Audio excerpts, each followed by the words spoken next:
आज हम एक ऐसे बुनियादी तस्वुर पर बात करने वाले हैं जो जदीद कंप्यूटिंग की कहने की बुनियाद है। ये कोड के पीछे छुपा एक खुफिया ब्लूप्रिंट है, एक ऐसा ताकतवर टूल जो खामोशी से हमारी पूरी डिजिटल दुनिया को चला रहा है।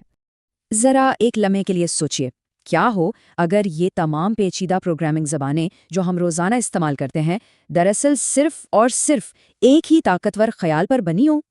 और नहीं, ये एल्गोरिदम नहीं है। वो बहुत अहम है, लेकिन वो बुनियाद नहीं है। ना ही ये डेटा स्ट्रक्चर्स हैं, वो भी ज़रूरी हैं, लेकिन हम किसी और इससे भी ज़्यादा गहरी चीज़ की बात कर रहे हैं। वो ख्याल कुछ बहुत आसान और कहीं ज़्यादा खूबसूरत है। हम बात कर रहे हैं रेगुलर एक्सप्रेशंस की। ये वो पैटर्न्स हैं जो पूरे कोड की ज़ुबान को बयान करते हैं। तो सवाल ये है कि रेगुलर एक्सप्रेशंस आखिर मसला क्या हल करते हैं। ज़रा तस्वुर करें कि एक कंपाइलर को खाम सोर्स कोड को पढ़ना और समझना है। ये काम होता कैसे है? इसको समझने का सबसे आसान तरीका एक डाकखाने की मिसाल है। जैसे वहाँ खत आते हैं और एक मशीन उन्हें पते के पैटर्न की बुनियाद पर छांटती है, एक कंपाइलर का लेक्चर भी बिल्कुल यही करता है। वो रेगुलर एक्सप्रेशंस को असूलों के तौर पर इस्तेमाल करता है और कोड को छोटे छोटे बामानी हिस्सों में छांटता है, जिन्हें हम टोकन्स कहते हैं। तो ये रेगुलर एक्सप्रेशन, जिसे हम प्यार से रिजेक्ट्स भी कहते हैं, आखिर है क्या चीज़? बहुत आसान अल्फाज में ये सिर्फ अलामतों का एक सिलसिला है जो एक पैटर्न बनाता है। ये बताता है कि स्ट्रिंग्स का एक मखसूस सेट कैसा दिखना चाहिए।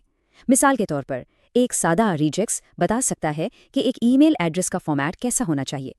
अगर कोई स्ट्रिंग उस पैटर्न से मिलती है तो वो उस सेट का हिस्सा है, वरना नहीं।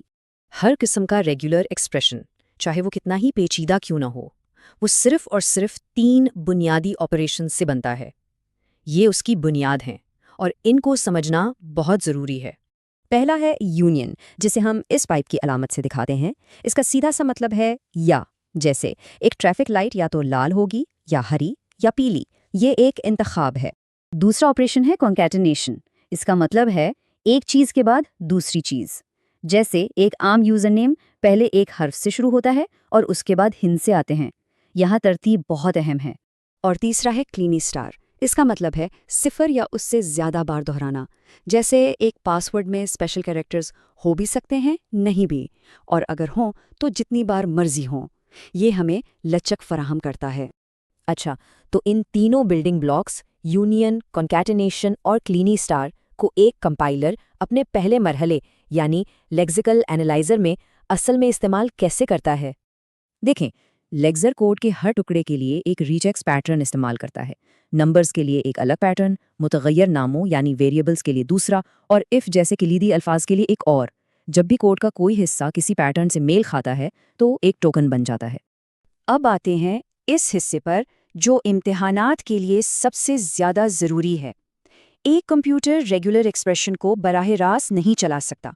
इससे पहले एक ऐसी शक्ल में बदलना पड़ता है जिसे मशीन समझ सके। ये पूरा अमल एक पाइपलाइन की तरह चलता है। सबसे पहले रेगुलर एक्सप्रेशंस को NFA यानी नॉन डिटर्मिनिक फाइनल ऑटोमेटन में तब्दील किया जाता है। फिर उस NFA को DFA यानी डिटर्मिनिस्टिक फाइनल ऑटोमेटन में बदला जाता है, और आखिर में उस DFA से असल लेक्सर का कोड बनता है। तो ये NFA और DFA में फ़र्क क्या है? इसे समझने का सबसे आसान तरीका है रफ ड्राफ्ट और फाइनल वर्जन का। NFA एक रफ ड्राफ्ट की तरह है। इसमें एक ही इनपुट के लिए कई रास्ते हो सकते हैं, जबकि DFA फाइनल वर्जन है। इसमें हर इनपुट के लिए सिर्फ एक बिल्कुल वाज़ेह रास्ता होता है, कोई कन्फ्यूजन नहीं। ठीक है, इम्तिहान करीब है। चलें इन तमाम अहम नुकात का एक तेज़ रफ्तार जायजा लेते हैं। ये समझ लें कि ये हमारी चीट शीट है। पहला और सबसे बुनियादी सवाल, रेगुलर एक्सप्रेशन क्या है? जवाब बहुत सीधा है। ये एक पैटर्न है जो स्ट्रिंग्स के एक सेट की वजाहत करता है। अगला अहम सवाल, वो 3 बुनियादी ऑपरेशंस कौन से हैं? और वो हैं यूनियन, कॉन्कैटिनेशन और क्लीनी स्टार। याद रखिए, इन तीनों से ही सब कुछ बनता है। और आखिरी लेकिन बहुत अहम सवाल, NFA और DFA में बुनियादी फ़र्क क्या है? सबसे अहम बात जो याद रखनी है वो ये है कि NFA में एक इनपुट के लिए कई रास्ते मुमकिन हैं, जबकि DFA में हर इनपुट के लिए सिर्फ और सिर्फ एक ही रास्ता होता है।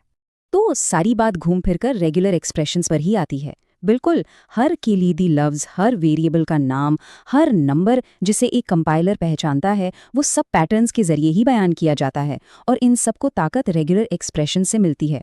इस एक तस्वुर को समझना दरअसल उस राज को समझना है कि कोड को पढ़ा और समझा कैसे जाता है।